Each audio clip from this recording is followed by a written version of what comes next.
وہ دوزخ میں جانے والے ہیں اور وہ ہمیشہ اس میں رہیں گے۔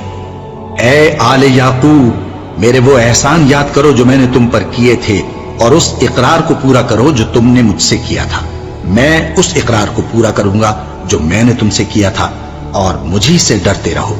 اور جو کتاب میں نے اپنے رسول محمد صلی اللہ علیہ وآلہ وسلم پر نازل کی ہے، جو تمہاری کتاب یعنی تورات کو سچا کہتی ہے، اس پر ایمان لاؤ اور اس سے منکر اول نہ بنو، اور میری آیتوں میں تحریف کر کے ان کے بدلے تھوڑی سی قیمت یعنی دنیاوی منفعت نہ حاصل کرو، اور مجھی سے خوف رکھو، اور حق کو باطل کے ساتھ نہ ملاؤ، اور سچی بات کو جان بوجھ کر نہ چھپاؤ، اور نماز پڑھا کرو اور زکات دیا کرو، اور اللہ کے آگے جھکنے والوں کے ساتھ جھکا کرو۔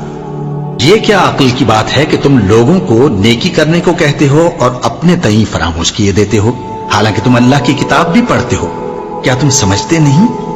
اور رنج و تکلیف میں صبر اور نماز سے مدد لیا کرو، اور بے شک نماز گراں ہے، مگر ان لوگوں پر گراں نہیں جو عجز کرنے والے ہیں، جو یقین کیے ہوئے ہیں کہ وہ اپنے پروردگار سے ملنے والے ہیں اور اس کی طرف لوٹ کر جانے والے ہیں۔ اے یعقوب کی اولاد، میرے وہ احسان یاد کرو جو میں نے تم پر کیے تھے، اور یہ کہ میں نے تم کو جہان کے لوگوں پر فضیلت بخشی تھی، اور اس دن سے ڈرو جب کوئی کسی کے کچھ بھی کام نہ آئے، اور نہ کسی کی سفارش منظور کی جائے، اور نہ کسی سے کسی طرح کا بدلہ قبول کیا جائے، اور نہ لوگ کسی اور طرح مدد حاصل کر سکیں۔ اور ہمارے ان احسانات کو یاد کرو جب ہم نے تم کو قوم فرعون سے نجات بخشی۔ وہ لوگ تم کو بڑا دکھ دیتے تھے، تمہارے بیٹوں کو تو قتل کر ڈالتے تھے اور بیٹیوں کو زندہ رہنے دیتے تھے، اور اس میں تمہارے پروردگار کی طرف سے بڑی سخت آزمائش تھی۔ اور جب ہم نے تمہارے لیے سمندر کو پھاڑ دیا، پھر تم کو تو نجات دی اور فرعون کی قوم کو غرق کر دیا، اور تم دیکھ رہے تھے۔ اور جب ہم نے موسیٰ سے 40 رات کا وعدہ کیا تو تم نے ان کے پیچھے بچڑے کو معبود مقرر کر لیا، اور تم ظلم کر رہے تھے۔ پھر اس کے بعد ہم نے تم کو معاف کر دیا تاکہ تم شکر کرو۔ اور جب ہم نے موسیٰ کو کتاب اور معجزے عنایت کیے تاکہ تم ہدایت حاصل کرو۔ اور جب موسیٰ نے اپنی قوم کے لوگوں سے کہا کہ بھائیو، تم نے بچڑے کو معبود ٹھہرانے میں اپنی جانوں پر ظلم کیا ہے، تو اپنے پیدا کرنے والے کے آگے توبہ کرو، پھر اپنوں کو قتل کرو، تمہارے خالق کے نزدیک تمہارے حق میں یہی بہتر ہے۔ پھر اس نے تمہارا قصور معاف کر دیا، وہ بے شک بڑا معاف کرنے والا ہے، بڑا مہربان ہے۔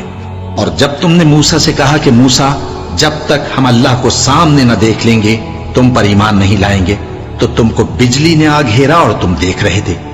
پھر موت آ جانے کے بعد ہم نے تم کو اثر نو زندہ کر دیا تاکہ احسان مانو۔ اور ہم نے بادل کا تم پر سایہ کیے رکھا اور تمہارے لیے من و سلوہ اتارتے رہے کہ جو پاکیزہ چیزیں ہم نے تم کو عطا فرمائی ہیں ان کو کھاؤ پیو، مگر تمہارے بزرگوں نے ان نعمتوں کی کچھ قدر نہ جانی، اور وہ ہمارا کچھ نہیں بگاڑتے تھے بلکہ اپنا ہی نقصان کرتے تھے۔ اور جب ہم نے ان سے کہا کہ اس گاؤں میں داخل ہو جاؤ اور اس میں جہاں سے چاہو خوب کھاؤ پیو، اور دیکھنا دروازے میں داخل ہونا سجدہ کرتے ہوئے اور حطوتن کہنا، ہم تمہارے گناہ معاف کر دیں گے اور نیکی کرنے والوں کو اور زیادہ دیں گے۔ تو جو ظالم تھے انہوں نے اس لفظ کو جس کا ان کو حکم دیا تھا بدل کر اس کی جگہ اور لفظ کہنا شروع کیا، بس ہم نے ان ظالموں پر آسمان سے عذاب نازل کیا کیونکہ نافرمانیاں کیے جاتے تھے۔ اور جب موسیٰ نے اپنی قوم کے لیے ہم سے پانی مانگا تو ہم نے کہا کہ اپنی لاٹھی پتھر پر مارو۔ انہوں نے لاٹھی ماری تو اس میں سے 12 چشمے پھوٹ نکلے، اور تمام لوگوں نے اپنا اپنا گھاٹ معلوم کر کے پانی پی لیا۔ ہم نے حکم دیا کہ اللہ کی عطا فرمائی ہوئی روزی کھاؤ اور پیو، اور زمین میں فساد نہ کرتے پھرنا۔ اور جب تم نے کہا کہ موسیٰ، ہم سے ایک ہی کھانے پر صبر نہیں ہو سکتا، تو اپنے پروردگار سے دعا کیجئے کہ ترکاری اور ککڑی اور گیہوں اور مسور اور پیاز وغیرہ جو نباتات زمین سے اگتی ہیں ہمارے لیے پیدا کر دے۔ انہوں نے کہا کہ عمدہ چیزیں چھوڑ کر ان کے بدلے ناقص چیزیں کیوں چاہتے ہو؟ اگر یہی چیزیں مطلوب ہیں تو کسی شہر میں جا اترو، وہاں جو مانگتے ہو مل جائے گا۔ اور آخر کار ذلت و رسوائی اور محتاجی و بے نوائی ان سے چمٹا دی گئی، اور وہ اللہ کے غضب میں گرفتار ہو گئے۔